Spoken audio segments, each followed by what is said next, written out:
Hey guys, I forgot to add, I wanted to include on the other video things to look for when buying your PCB, things to watch out for.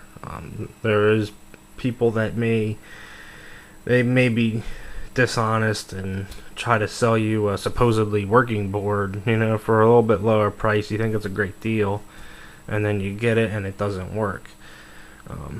This pretty much is going to pertain to if you actually get to see it in person, or if they have really detailed pictures for you to look at. Things you're going to want to look for is I don't have any here to show you, demonstrate or anything like that, but on each board there is what they call traces, and it's pretty much just like a green line, and the green line goes all along the board and goes to various different spots wherever it has to hook up to. You're going to want to make sure that there is no breaks in that trace. A break can be something just as simple as a scratch. It may just look like a scratch, but that scratch could completely cut off all current flow through that trace. So you'll have a non-working board more than likely if you have something like that.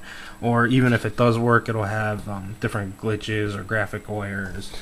So definitely look for burnt traces.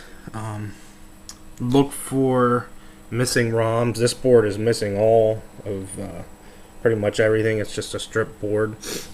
There would be ROMs in each of these places here.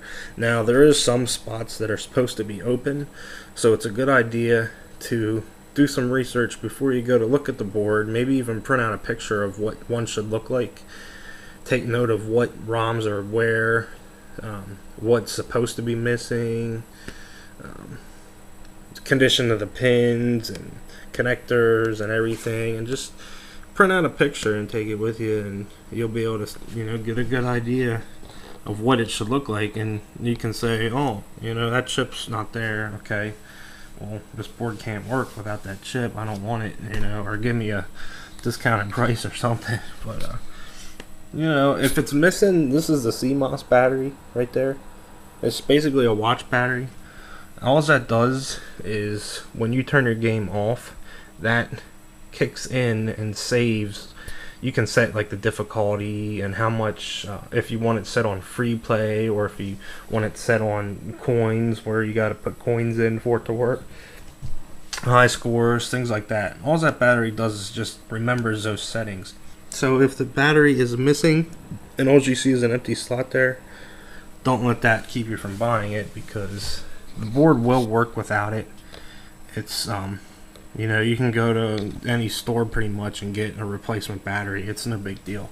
So definitely don't let that keep you from buying it. But capacitors, this big round thing here is a capacitor.